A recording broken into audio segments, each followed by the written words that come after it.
Hey guys,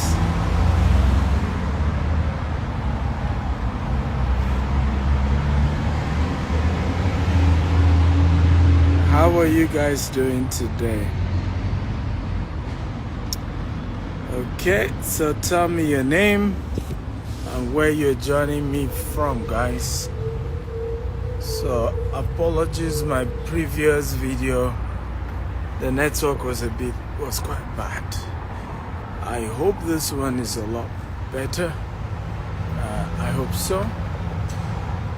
Welcome, good to see you. Please tell me your name and the city you are joining me from, okay? Your name and the city you're joining me from. Appreciate having that. Let me see.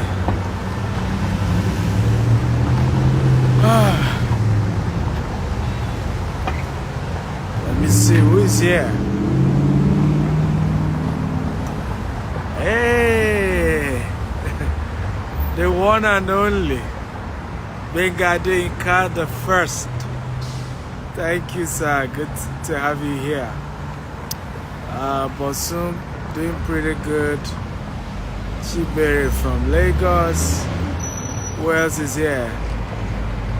Tell me your name and where you are joining me from. Okay, Faith Miracle Irabo.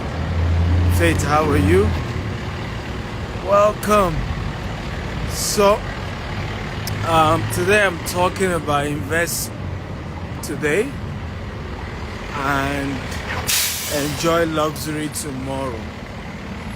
Okay, invest today and enjoy luxury tomorrow. One of the major thing, and Catherine from UK, good to have you.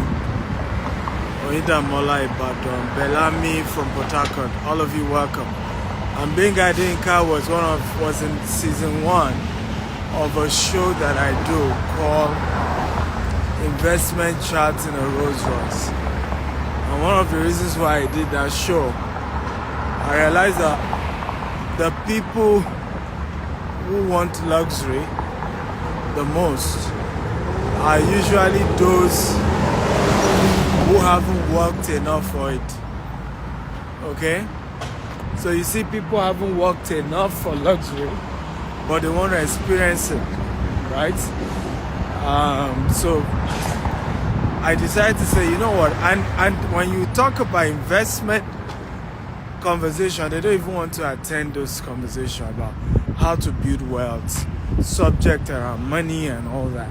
So we started a show called Investment Chart in a Rolls Royce, and he was gracious to be one of our guests and wanted people to understand that luxury is possible, success is possible, but you have to understand that you have to pay the price. And for me, I've always had to share this with a lot of people. How do you pay for success? How do you pay for luxury? When do you pay for it? How early do you need to pay for it? I started with having this conversation because one of the major things that changed my life was early in life. My mindset shifted from just admiring successful people and wishing I'm like them to asking myself critical questions like, how did this person make it? You know, what did this person do? How did they get to where they are? And I'm happy I had that mentality early to ask those questions like, what did they do?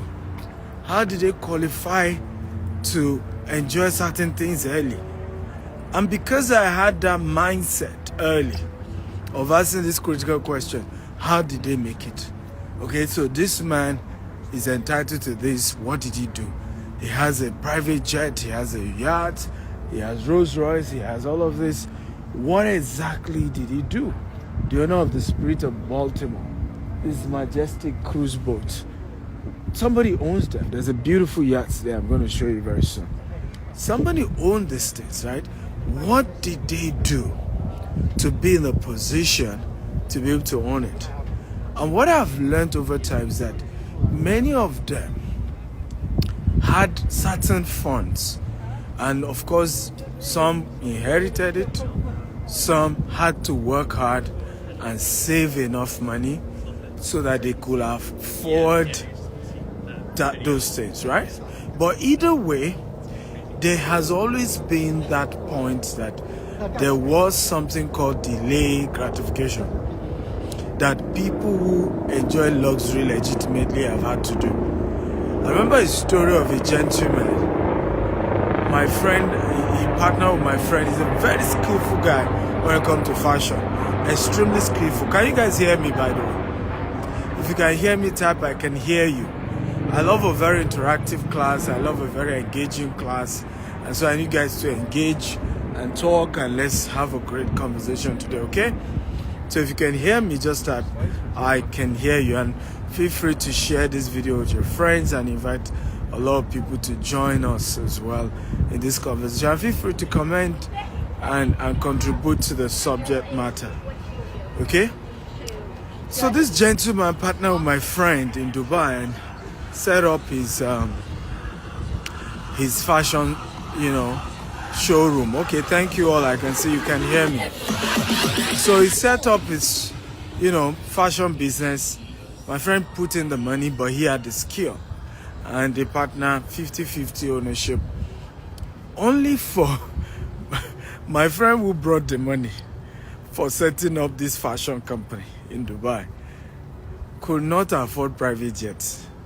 But the guy who practically was even leaving his house, okay,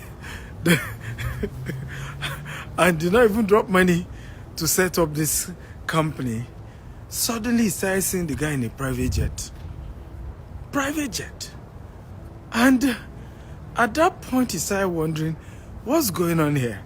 And when they checked the account of the company they both set together, the story continues to be that, oh, there's no money. Employees were not even paid for months. Okay? For months. Only for, and there's, I'm sharing this story for a reason, because some of the most hardworking human beings I've ever met are Nigerians. Some of the most creative, skillful guys I've ever met are Nigerians. Okay? But lack of patience is one of the reasons why many of us run into trouble. We just are not patient to trust the process, right? There is that tendency to want to cut it short and hasten the whole process and just not understand that success is a process.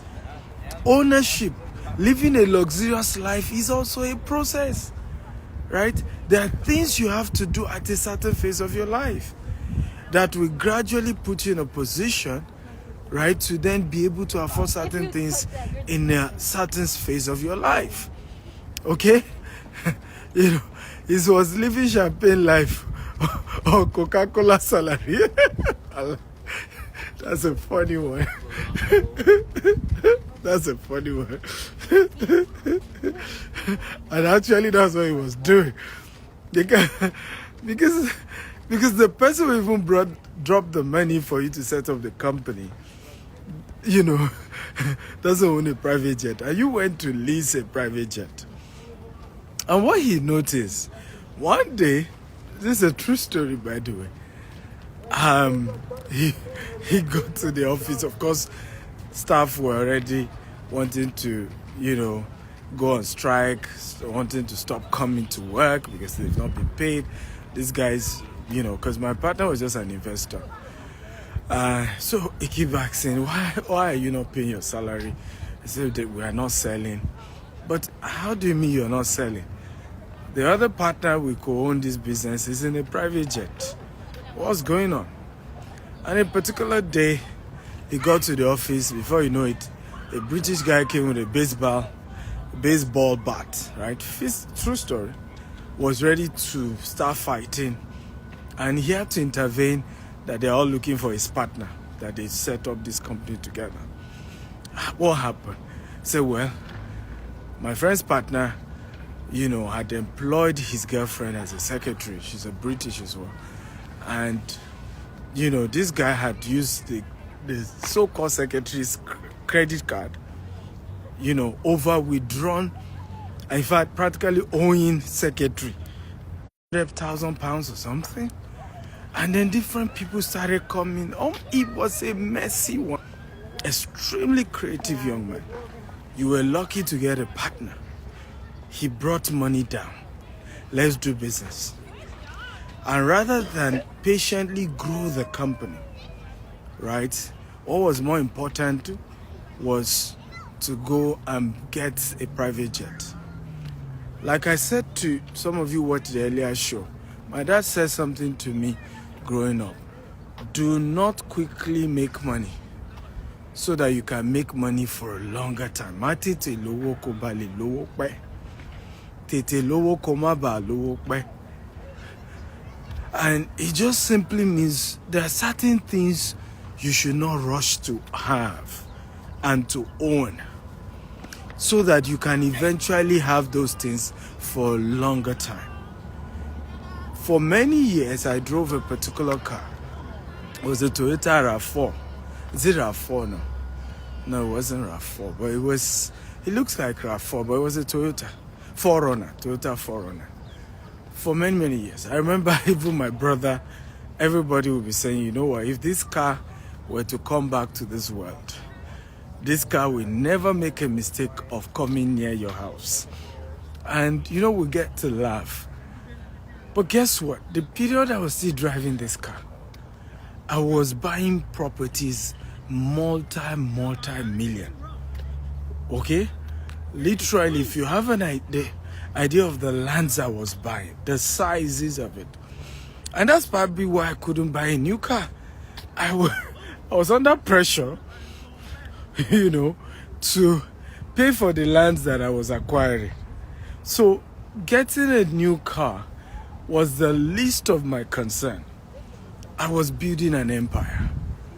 Okay? And so I needed to prioritize. And this is where we make mistakes. It's not about how far, it's about how well. You know, you must know that there is a phase of your life you must just keep investing. People wouldn't know. Some people even be pitying you, thinking something is wrong. You know, I remember a story of one of my clients who, you know, was sharing with me. He used to work with Lagos State government, and he resigned. He set up a school, massive school in Ogun State. Massive school. When I say massive, it was a massive school that he set up. And I remember the story of, you know, one of those days we got talking, and he was sharing with me how his friends, he's even ashamed to go and, you know, visit most of his friends that they were together working, you know, in Lagos State. I think he resigned maybe as a PAMSEC or something, but it was quite big. Because now he's lost weight. Because he had to buy school bus, okay, for the school he owns. The brand new type of cars he used to drive. Yeah, that to substitute all that for school bus. Okay? Yeah, substituted all of that for school bus. And, you know, readjusted his life in a very, very reasonable way. And when we got talking, I said, do you know, sir, that your mates that are, he said some of them, when they even see him, they say, Hashiko Sinkon, you know. And when they miss Sheko Sinkon, it's because we used to know you when you were working with the government. You have this extravagant lifestyle. Now you've left to go and start this your business. You look as if you're struggling. And I remember saying to her, I said, but you and I know you are richer than all these people. You know, that are even worried that Sheko Sinkon, hope you're okay. You are way richer than them. The reason you don't look it is because you are reinvesting every money you're making to build this particular group of schools that you're building, this massive empire. And I remember saying to him, I said, 10 years from now, some of these your colleagues will come and beg you for a job. Okay? And some would claim it was the devil that made them to suffer and not to be in a good position. Meanwhile, in reality, what happened was that they did not invest early. The season they were supposed to invest, the season they were supposed to take a risk like he was doing, he started buying land, started building schools. They were not investing. And in their latter years, your own life will not be okay. And that was what started happening to him, because after a while, his life started getting better. Today, I'm seeing him in Barcelona. I'm seeing him in this. True story. Things have changed. He's always on vacation with his wife. and of course, the people who used to mock him, okay, are not able to afford the lifestyle. So again, luxury, if you want to call it luxury, because luxury is actually is a function of what you want to call it, really, because what you call luxury sometimes is not luxury for some people. For example, for me now, a private jet is not luxury for me. It's a logistic tool, because I travel a lot, as you know. I'm currently in Maryland. On Friday, I'm finishing my event in Maryland, immediately leaving for Atlanta, Georgia. Next week, I will leave Atlanta for Houston, and also from Houston, I will be going to Singapore. From Singapore, I'm going to London. From London, so you can see my itinerary. So having a private jet makes my life easier, my movement easier. But the point is this, and this is very important that we take note of it. There's a phase of my life that I was driving a very rickety car, and some people were thinking something was wrong with me. But today, the same people know that there was nothing wrong with me. It was a season I had to invest in buying more land, in investing in properties, and today I'm reaping the fruit of that struggle, that tough investment that I made. But the benefits are there, because some of the property I bought for $500 are worth over $50,000 today. And if I didn't take that sacrifice to say, I'm going to buy this, even the $500 wasn't easily available, but I prioritized it. I was living in a very far neighborhood. I remember getting a mail, because I had my office in Ikeja. Are you learning, by the way? Let me be sure we are learning. So it's not just I'm talking. Are we learning from this? If you're learning, type I'm learning. I love a very interactive crowd. It helps me to know that you can hear me, and help me to know that what I'm saying is adding value. If you are hearing me, kindly share and get more people to come learn. And so today, the sacrifices of buying land in those days, right, and being seen as your head is not correct. Some clients will even buy the land from me, okay, and later come back and say they wanted their money back. And if we hesitated in paying back their money, they are going to shout that we were scamming them. These were all I went through. Today, the same people are calling back. The same people are calling back. And I heard the land I bought and I asked for refund. I heard the land is now worth, it's now worth X amount. It was people that were telling me, you people were kinikon, I'm sorry. I'm not angry. It was your opinion and you're entitled to it. And so in the journey of living a life of investment, people will mock you. People will think something was wrong with you. Yeah, we used to have our office in the Ogba. My office was in Ogba. I had one also. My first other office in Lagos was in Ikeja, Nuruddin Street, off Anifowoshe or Akinremi or something. And it was not far from Computer Village. Meanwhile, I was living in Songwater. Yet, my office was in Ikeja. And why was I living in Songwater? The cost of renting a house in Ikeja as well was way too much. It was going to be too expensive. So it was better for me to live in the outskirts of Lagos and then have an office, because it's the office that is a cash producing asset.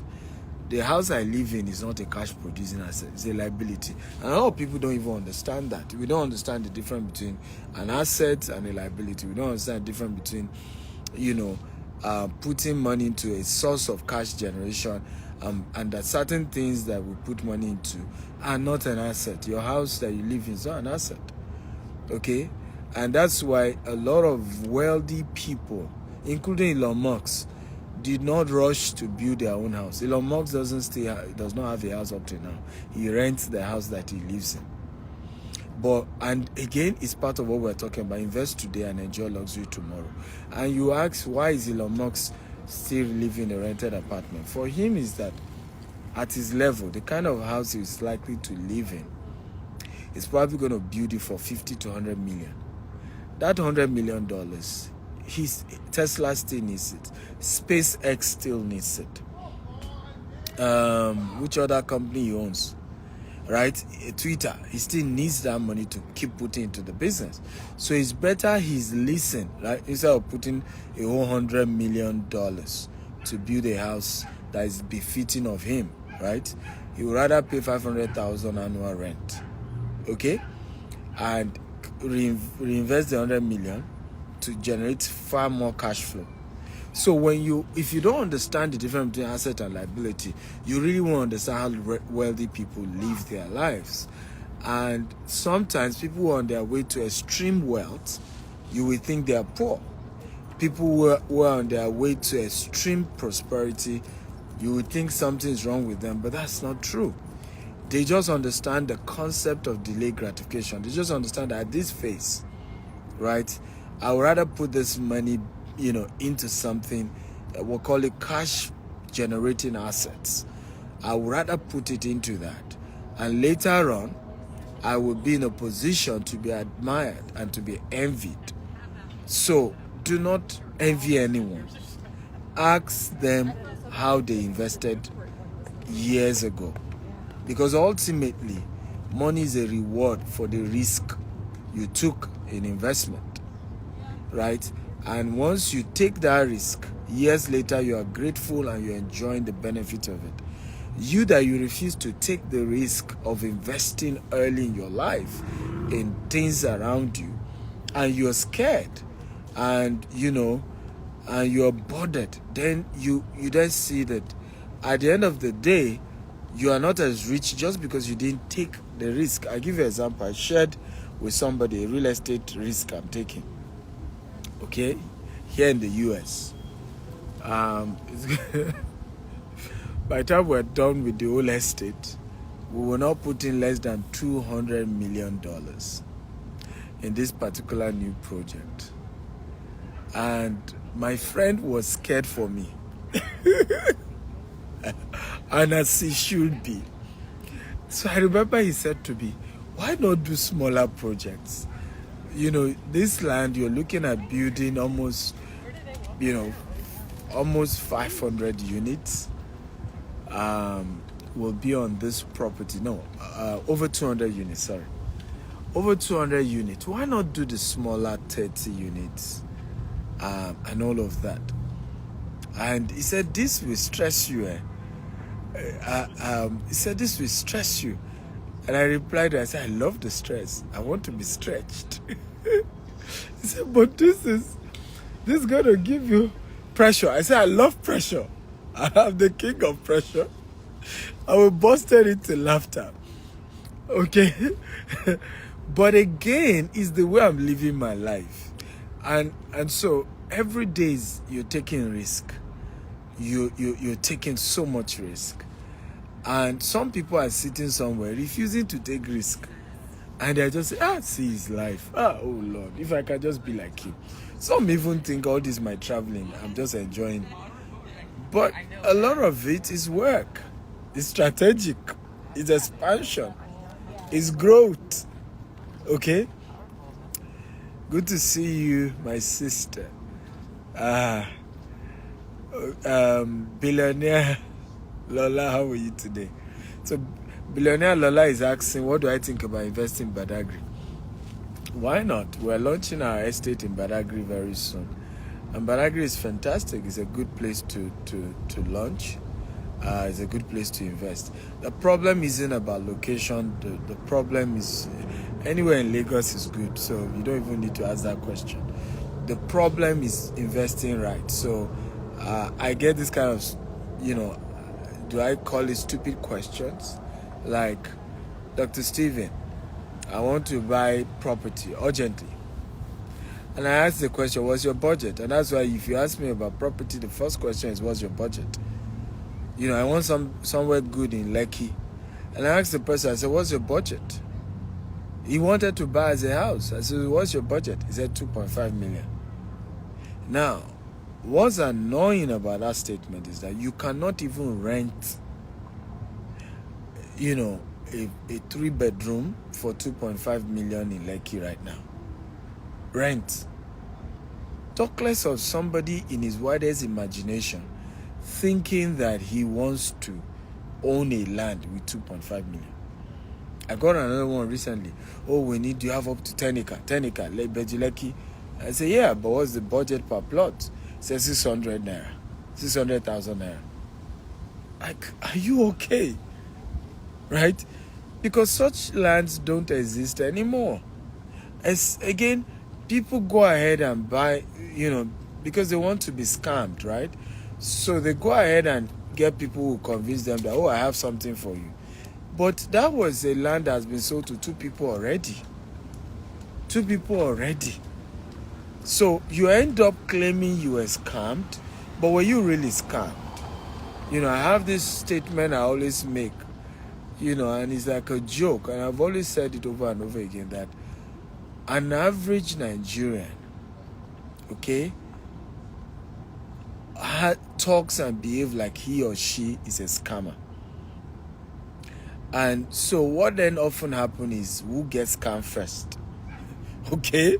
So often when I get this question by average Nigerian to say, Dr. Siri, I was scammed, I'm really concerned to even answer you, because what often happens is that you acted like you were trying to scam people and they just scammed you before you could scam them. Because, for example, if you have enough money to buy 10 plots of 10 acres of property, it meant that you have enough money to have done research on the cost of property in a location. And this is why one of the powerful quotes I always say, and I want everybody to write these quotes down. Please help me type it on the screen, in the comment section. Always invest in the knowledge of an investment before the investment itself. Again, always invest in the knowledge of an investment before the investment itself. Everybody help me type it. Very important. If I always take this home, because here you are, this guy wants to buy 10 acres of land. Let's even say at the rate of the 600,000 that he wants to do, at that rate of 600,000. Okay? This person wants to invest over 60 million naira at the rate of what he has even said. Okay? Over 60 million naira at the rate of what he has said. Yet, and that's the painful part here, yet he has not put in even 500,000, to go and sit down with somebody who has massive investment in Ibejuleki. Right? Just say, hey, sir, here's 500,000 just to book a 2-hour with you, and I want to ask some questions. So I want to set up my estate in Ibejuleki. Okay, what are the price range in that location? What location do you advise I buy? Just ask basic questions. We will not do that, right? We'll carry the entire 60 million and say, yes, we have money, and be bragging up and down, I want to buy, 10 acres. You eventually find yourself with somebody who's ready to scam you, okay? And claim he has given you a land. At the end of the day, you've just been scammed. And so you come to the public and, and make a lot of noise. Oh, I don't trust anybody again. I invested in Nigeria and they scammed me. But in reality, weren't you trying to scam people? Because anybody who is thinking of setting up an estate in Ibejuleki already knows how expensive properties are going for in Ibejuleki. So you wanted to buy for 600,000 and then go ahead and be selling at 10 million, right? And you think somebody will be kind enough to sell to you for 600,000? Why the real cost of value in that place, is 10 million and above. So let us wake up, ladies and gentlemen. The one of the best way, and I say it over and over again, to avoid losing money. In fact, when people tell me, how do I avoid losing money? Okay, how do when it comes to investments? My answer is simple. The only known and proven way to manage risk when it comes to investment is from someone who has already taken that risk before. That's all. That's the only.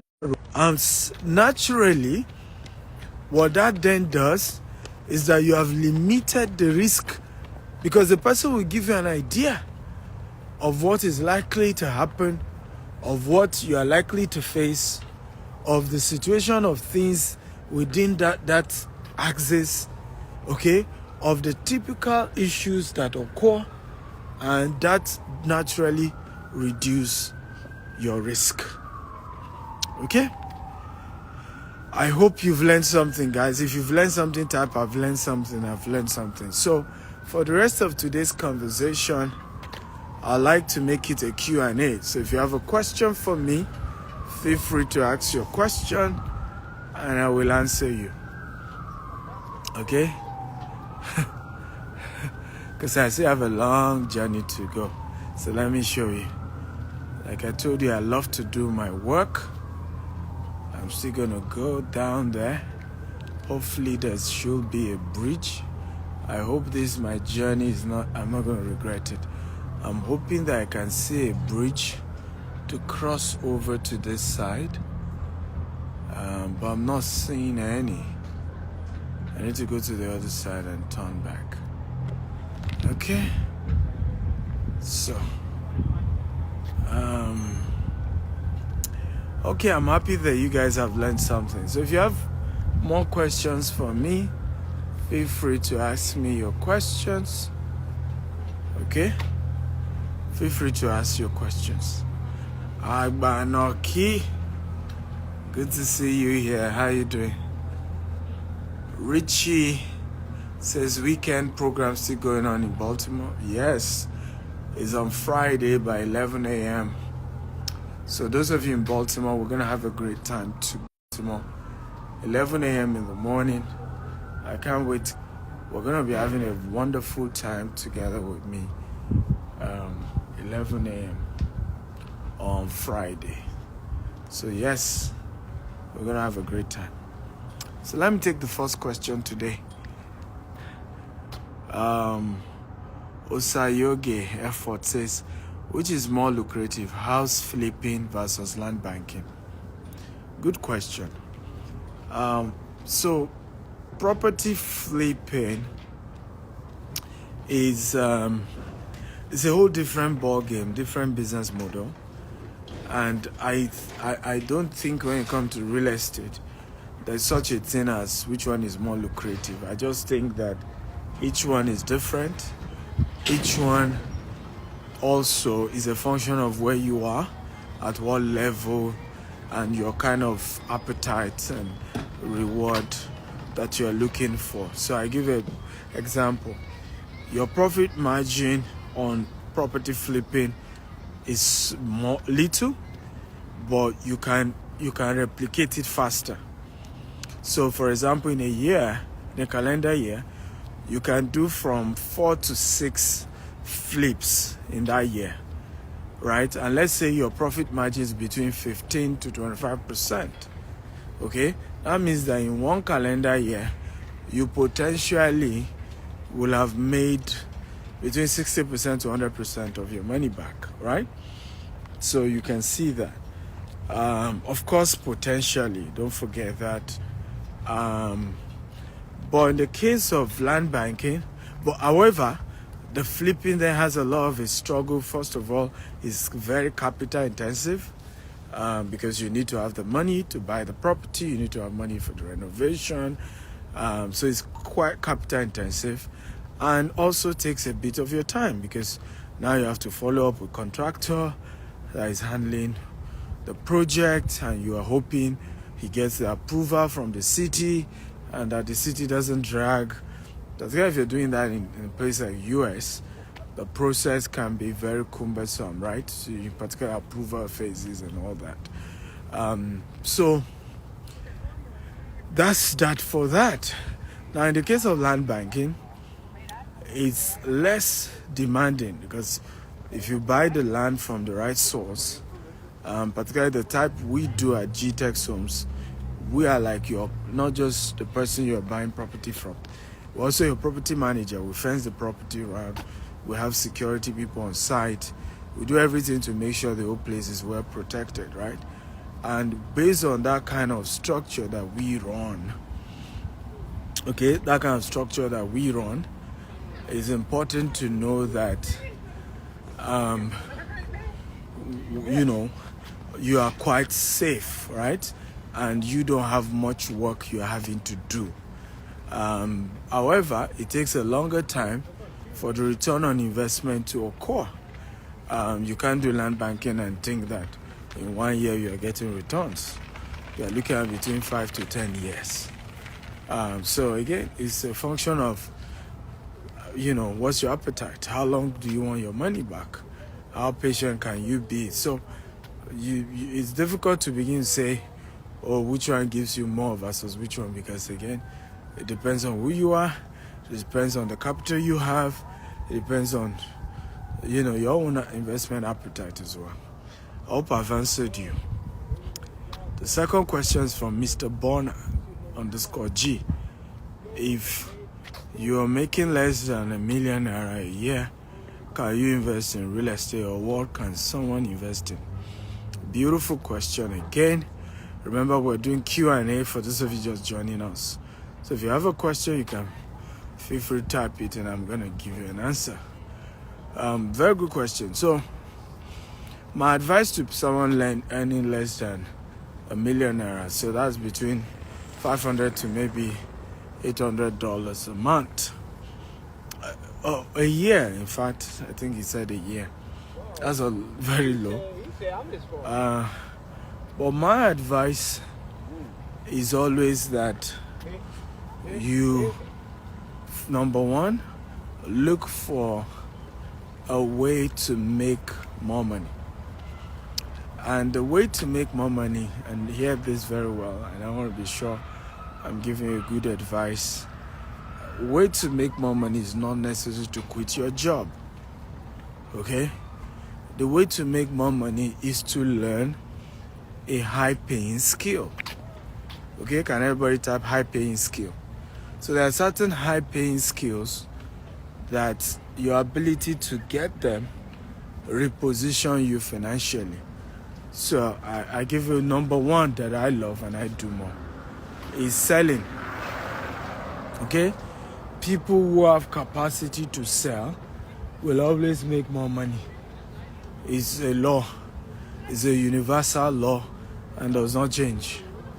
Okay? People who have capacity to sell will never be poor. So you could acquire the ability to sell.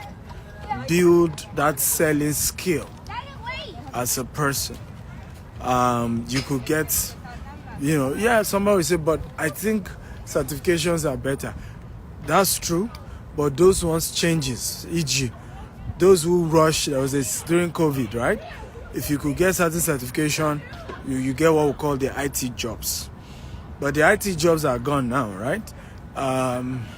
Because COVID is over, all these companies need everybody to resume back to work.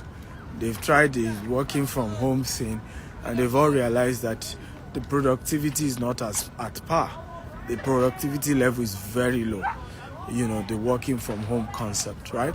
So they've asked everybody to resume home. So if you had rushed to go and get that certification, nothing bad with it. But as of now, you practically will be jobless because things have changed again. And that's no longer the yardstick anymore. So we're in a world, we're in a fast moving world, right? Things change quickly, but there are certain skills that will always be needed. Selling skills. So if I were you, I improve my selling skill, and I'll partner with an owner of a product, and I'll look for the people who want to buy such product, and I'll start making more money. I'll make the difference. I'll get commission. And that's how I started real estate, actually. I didn't start as a developer. I started as an agent, being the middleman, and I was prudent with the little money I was making. I was good with my clients to make sure the relationship was well built. And when it was time for me to start doing my own development, I built enough reputation to be able to do it, and enough people had trusted me and were willing to do business with me. So for me, that's the way, that's my advice as to how to go about it, okay? I hope it makes sense. If it makes sense, type it makes sense. Prince Will says, thank you, doctor. Is how can a young civil servant get involved? I just answer your question. Learn how to be a broker, okay? Become a broker and make enough money.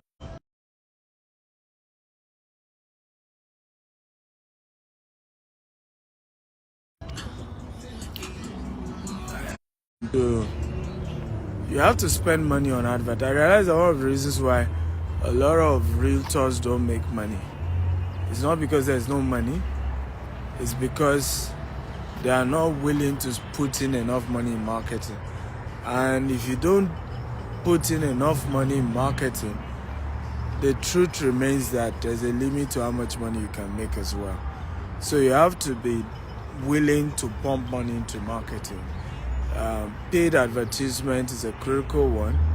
You have to be willing to put money into paid adverts for you to get good money out of it. So yeah, that would be my own tip. Another tip is to also leverage on those who have built credibility while you are trying to build credibility, right? And the best way to do this is called content marketing. Everybody say content marketing. Can me type content marketing. So for me, one of the concepts I did was to always look at it and say, who are those who have built credibility that I can then use content marketing for us to teach, and in the process, naturally, I become the go-to person. Because one of the things I've done with my business is that I didn't just become that guy that is successful selling real estate. It's one of my biggest, strength. Whenever I analyze my life and my success, right? One of my strengths is the fact that I'm not just known as a guy that is rich and made money from real estate. I'm known and seen as the guy who gives you the best advice, the best concepts, who understands how the real estate industry works.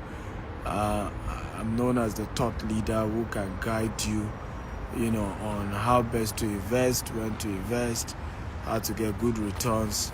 So that whole approach to it has helped me to get even, what money can buy. Good name, out there. And that's also important in the business. So look for people who have built credibility and use content marketing to push your brand. Seedorf Gold says, sir, how relevant is sweat equity in real estate? Well, as relevant can be. Okay, relevant as relevant can be. But it's usually from the perspective of marketing, right? Your sweat equity is only as important as the funds you're able to bring into the deal. So don't go about telling people you've brought in sweat equity when you haven't brought in liquidity, right? Real estate is a cash business. It's about the money, it's about the cash. And so if you want your partner to respect your contribution, bros, you have to bring You have to bring liquid to the table. So I always advise that whatever it is you're trying to do or you claim you are doing or you are adding, always ask yourself that simple question.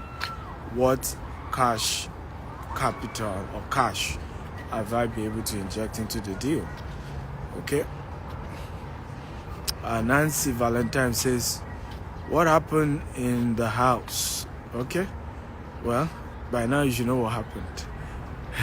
Richie K Entertainment says, what is the minimum capital to invest in real estate? There's no such question. Such question doesn't exist. Minimum capital. There's really no such thing as minimum capital. All right? Because it depends on where you are. It depends on what location. We do real estate all over the world. Nigeria, Dubai, US, UK. And so, different environment, different location. We're expanding out to Ghana, Uganda, Kenya, and other parts of the world as well. So no such thing as minimum investment. And I get all that question all the time. There's no really there's no such thing as what's the minimum investment. Okay, what do you have? And that's one of the things I love about real estate as well. You can always start from where you are. Okay, always start from where you are. If you can't afford, coming from the angle of being a broker, okay? Coming from the angle of being a broker, and see what you can do from that angle. Because ultimately your network determines your net worth. But everybody can come in from at whatever level. If you can't even own a full house, do land banking. Buy the land and keep it for a while. But there's always somewhere you can start from, and everybody can start somewhere and work their way to the top. Let me see if I have more questions.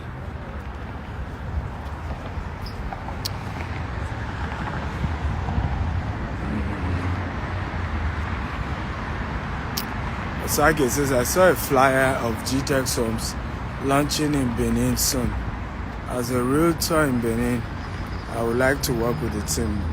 My brother, you should know how to work with the team by now. It's GTEX and associate.com are the ones you're going to work with.